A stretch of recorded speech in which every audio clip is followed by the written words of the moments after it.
So, one thing I think I forgot to tell y'all in the video is how Evan was found. Evan was found September the 2nd, 2017 in the laundry room. Stephen and Miranda had went to two hardware stores and gathered supplies, mixed their baby into cement in a makeshift coffin, and buried it in the laundry room. The landlord found the remains of Evans months later.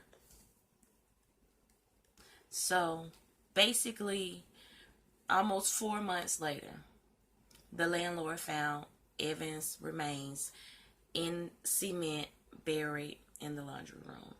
So now that you know that, because I think I forgot to say that, check out this video, hear my commentary, and please stay to the end because I will put Miranda's clip of her testifying at the end of the video, and I will try to get some links in the descriptions. Hope y'all enjoy. Peace. Evan Brewer, a 3-year-old boy that was tortured, beaten, and murdered by his mother and her boyfriend. This too is another Kansas baby that once again slipped through the cracks. What is DCFS, whatever it is, Child Protective Service? What are they really doing in Kansas? I'm so glad the Senate Bill 336 is passed, so therefore the deaths will be reported within 7 days with their records, regarding any reports of abuse or whatever. So therefore, if that child was supposed to have been removed from the home and wasn't, it'll start falling back on the state of Kansas. And maybe we can minimize some of these children's deaths. So now let's get back to Evan. Like I say, Evan was a 3-year-old boy. And on May 19, 2017, he died. I will play the mother testifying her statements of how he died. But let me tell you a little bit of what happened. So, a few days leading up to Evan's death, it was a lot of reports of him being beaten. He wasn't eating. He had been beaten so bad to the point that he wasn't eating. And if he did manage to get something down, he vomited right back up. Whether he ate something or drink something, he vomited it right back up. And in him doing so, they would start forcing the food down his throat. They would force feed the 3-year-old baby. And if he would gag or seem like he was going to throw up, then they would smack him. If he didn't eat fast enough, then he would lose his juice privilege and have to go stand up for hours at a time. If they told him to go lay down and take his nap, he had to lay extremely still or they would smack him. Now, some of this is recorded on, home surveillance cameras and things of how they talk to this 3-year-old, of how they, beat this 3-year-old. I will not, show that. They don't really show it anyway, but you can hear it. But I won't show that part. But I will try, and y'all know I'm bad about leaving links, but I will try to leave the links below so you can go to those articles and see it for yourself. Now, the mother said that she did not kill her son. She said that, she would hit him and she would try to get to the disciplinary actions before Stephen do. Because she didn't hit her son as hard as he would. And when he would start hitting on the baby, he didn't know how to stop. He would always go too far. Now, at 3 years old, I don't expect that baby to be anything other than 3 years old. You know, asking a lot of questions, wanting to just be involved and have attention. I mean, that's not uncommon for a 3 year old. The baby couldn't cry, he couldn't whine, he couldn't do anything a typical 3 year old would do without being brutally beaten. So the mom says, and if I'm not mistaken, on May 19th, 2017, when Evan passed away, that he was standing on the wall after they tried to force feed him and he had lost his use privilege. They made him stand on the wall. He was there for a little while and he collapsed. So she claimed that she was trying to go and get him up and, tend to him before Stephen came into the room and, started beating on him. So he really wouldn't stand up or do anything. So Stephen came along and, basically started beating on him. And she said that he took Evan into the bathroom. She said he closed the door, so she didn't know what he was doing to Evan. When Stephen brought Evan out of the bathroom, Evan was unresponsive. She said his hair was wet. He didn't have a shirt on, so she can't remember if his body or his shorts or pants or whatever, his bottom part was wet. But she remembered his hair being wet. Say Stephen told her to stay calm, but you need to do CPR on Evan. So she said she tried in the bathroom and the living room. It wasn't enough room. They finally got Evan to his room, and she said that she did CPR on Evan for up to 45 minutes. Now, she also said that it was a point when she got him to take a breath and he stopped breathing again. Shortly after that, Stephen snatched Evan out of her care, took him back into the bathroom, and she said all she could hear is like him saying, wake up, look at me, wake up, type stuff. So she don't know what he was doing. Now, I'm going to get ready to play her testimony, and I'll try to put the links to the rest of, the trial and stuff down below, as I said. But I do want to make mention of what Stephen Bodine's daughter said. At the time of the trial, she was 23, so she's no more than like 23, 24 right now if her birthday hadn't rolled around. She was taken from Stephen when she was about 6 or 7 because he used to do the same thing to her. He used to make her stand up for hours. He used to, really not feed her or would force feed her.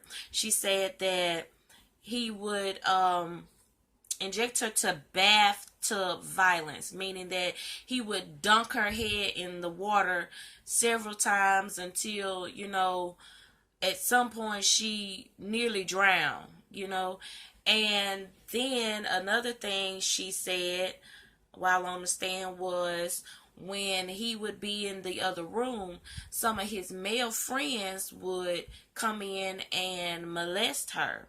So she was removed from his care. Thank the Most High for that. I'm just saying. But in Evan's defense, at 3 years old, he didn't get to make it out. He didn't get to live to tell his story. So I want y'all to check out Miranda's testimony. And let's get in the comments and talk about, how you feel about it.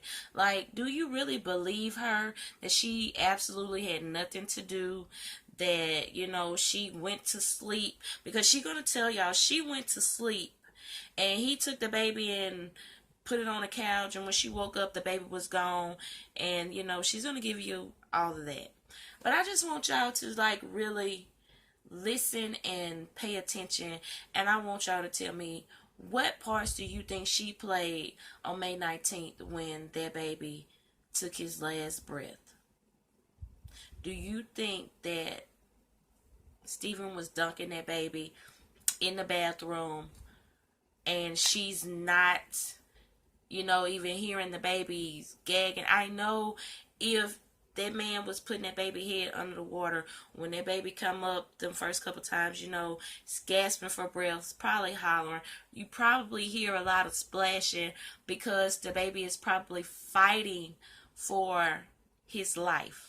So you mean to tell me she stood outside that bathroom door and didn't even call 911 and wants to get on the stand and testify that he killed her child? I don't know. I want y'all to get in the comments after y'all hear her testimony and let me know what y'all think. And once again, like I said, we really need to do something about this child abuse. And it looks like we need to start in Kansas. But right now we're going to start at home. So y'all get down in the comments and let me know what y'all think. Thanks for watching. I hope you enjoyed this video and check out this clip. He has a cup of juice and to keep Evan to eat without gagging, either I or Stephen would get him.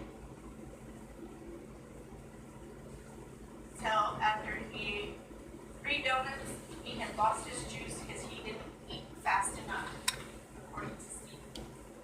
So he lost his juice. He was to get down from the table and go stand in the corner until it was snack time. Evan got down, walked over to the corner by the door, and stood in the corner with his hands behind his back. I don't know how long he was there, a good couple hours. If he moved, cried, whined, Stephen yelled at him. Again, if he moved, if Stephen got to him if Stephen got to him, Evan would smack, beat, slammed against the wall, kicked. So I would try to beat Stephen before Evan because I don't hit my son as hard as Stephen is. You can't stop Stephen. No, at that point I didn't. Evan ended up collapsing on the floor, and I said, Evan, you need to stand up. I need you to stand up. And I don't know if Stephen was in my bedroom or in the bathroom. And he's like, boy, you better get up. If you're not going to listen to her, I'm going to make you get up. And Evan's still not getting up. I believe Stephen grabbed him, stood him up, and then hauled off, and I don't know if it was backhand, forward, all I know it was full strength, slapped him, and then spun and slammed against the wall. Instantly collapsed. I ran to him, he's screaming, and I'm like, it's okay, and Stephen's just going off, this is all your fault. Miranda, if you would have disciplined your child, if he would listen. I'm like, Stephen, there's something wrong with Evan. He won't stop crying. There's something wrong. Stephen takes him from me, goes into the bathroom, shuts the door. All I can hear, I can't get through the door. All I can hear is, wake up. Look at me. Wake up. He opens the door and he's like, I need you to be as calm as you can be and do CPR. I tried doing CPR in the bathroom. There was no room. We moved to the living room. There wasn't enough room, so we went to Evan's room and I did CPR. I got him to take a breath, and then he stopped breathing again. Stephen took him back into the bathroom, shut the door. By this time, I don't know what's going on. Stephen's still trying, he's doing something. He brings me back out into Evan's room, and Stephen has him in between his arms like this, trying to compress his chest. And I'm like, just let me try and do CPR again. And it sounds like Evan's gagging or something's got something in his mouth. And so I try to do the hook thing. I start doing CPR, and I just keep doing CPR. Stephen ends up leaving me in the room with Evan as I'm doing CPR, and he goes and sits in the living room and head, and he's just, we can't tell him, babe, we can't do anything. I do CPR on Evan for over 45 minutes. I don't want to give up. I can't stop, but I can't breathe, and I can't. And I ended up taking my son and laying on the couch, and that's the last time I ever saw my son. Did you notice anything about his body when he came out of the bathroom at the time? I know he was wet. How much of it was wet? His hair was wet. Was the rest of his body wet? I can't remember. Was his clothing wet? I can't remember. He didn't have a shirt on.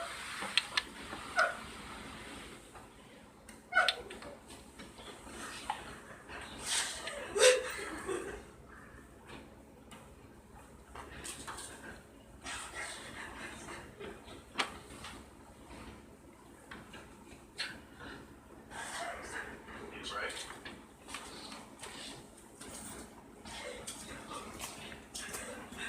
So that's the last time you saw Evan. What happened to Evan?